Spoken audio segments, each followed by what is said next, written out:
It's 10:52 at night. You're exhausted. The house is finally quiet. You walk into the kitchen to rinse one last plate, and the sink is full of nasty gray water that isn't moving. You hit the disposal. It growls, stops. Now you're standing there staring at it like it personally betrayed you. And here's the thought that creeps in. How much is this about to cost me? Before you grab your keys and go buy a bottle of something with a hazard label on it, stay with me for a few minutes. Because most drain clogs in American homes are not emergencies. They're predictable, they're slow, and they're preventable.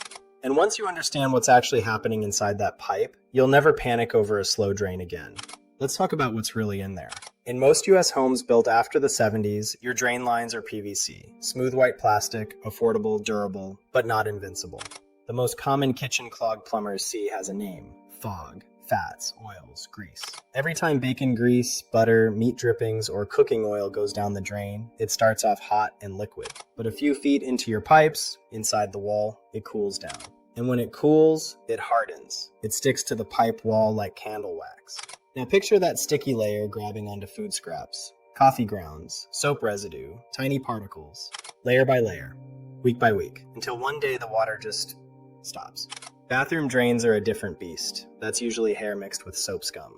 Hair is made of keratin, tough protein. It tangles, it anchors, it builds a net that traps everything else. And then there's the part nobody talks about: biofilm.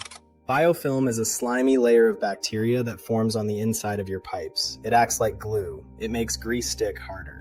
It holds debris in place. It's also what causes that funky drain smell.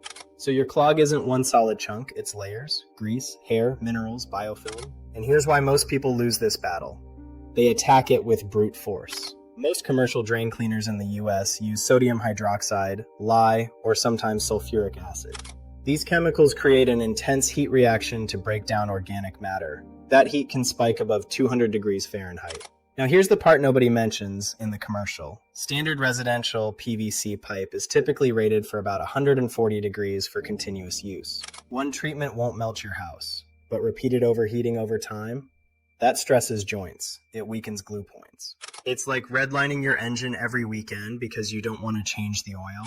There's also safety to think about. The American Association of Poison Control Centers reports thousands of exposure calls every year involving household cleaners, including drain products.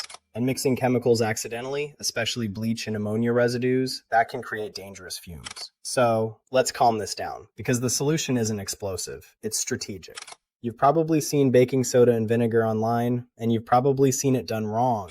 It's not a pipe bomb. The fizz looks dramatic, but your plumbing system is vented. Gas escapes upward through vent stacks. So why does it work when it works? Because it's a sequence. Step 1, half a cup of dry baking soda down the drain. Follow it with half a cup of white vinegar. Now here's the part most people skip. Cover the drain immediately with a stopper or a wet cloth. That forces the bubbling action downward into the pipe instead of straight up into the air. That bubbling agitation helps loosen biofilm and light buildup. Baking soda also shifts the local pH, which can disrupt bacterial layers. It's not explosion, it's controlled scrubbing at a microscopic level. Let it sit 20 to 30 minutes. Now comes the real power move. Bring a kettle of water to a full rolling boil. Before pouring it, add a strong squirt of grease-cutting dish soap directly into the drain. Then slowly pour the boiling water down. Here's what just happened. The heat melts hardened grease back into liquid form. The dish soap acts as a surfactant. It surrounds grease molecules and suspends them in water so they don't reattach downstream. The loosened debris flushes out. Biofilm disruption first. Grease melt second. 2 stages, 2 problems solved. If you're dealing with a bathroom drain, do this first. Use a cheap plastic drain snake. They cost a couple bucks. Pull the hair out physically. Nothing safely dissolves a hairball instantly. Remove the mass, then follow up with hot vinegar and a flush. Now let me say this clearly. If multiple drains back up at the same time, sink, shower, toilet, that's probably a main sewer line issue. Structural blockage, that's when you call a licensed plumber. That's not a DIY situation. But most slow drains, they're buildup, not catastrophe. Here's the long game. Once a month, at night after you're done using the sinks, repeat the baking soda and vinegar step. Wait, then flush with hot water and dish soap. That's it. Total cost per drain per month, a few cents. If you want to go even deeper, enzyme-based drain maintenance is another smart option. These septic-safe products contain bacteria that produce enzymes like lipase and protease, the same types your body uses to break down food. In wastewater research, enzyme-producing bacteria have been shown to significantly reduce grease accumulation over time. The key? Warm water, not boiling. Let it sit overnight so the cultures can work. It's not flashy, it's not aggressive, it's steady prevention. And prevention doesn't get marketed the same way emergency does. According to the Bureau of Labor Statistics, American households spend thousands every year on maintenance and repairs. A single drain service call can run $150 to $400. Most of that is preventable buildup. The difference between a $300 emergency and a $10 yearly routine is information. There's no conspiracy here. Chemical cleaners are profitable. They're fast. They're heavily advertised. Baking soda doesn't buy Super Bowl ads. Enzyme powder doesn't have neon packaging.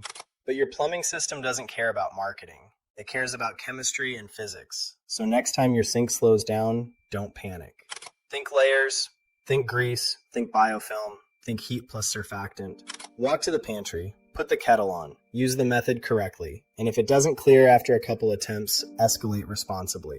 Homeownership in America is expensive enough. You don't need to turn every slow drain into a crisis. And here's the real shift. The moment you fix a clog yourself, safely, without a $300 invoice, something changes. You stop feeling at the mercy of your house. You start understanding it. And that's the difference between reacting to problems and staying ahead of them.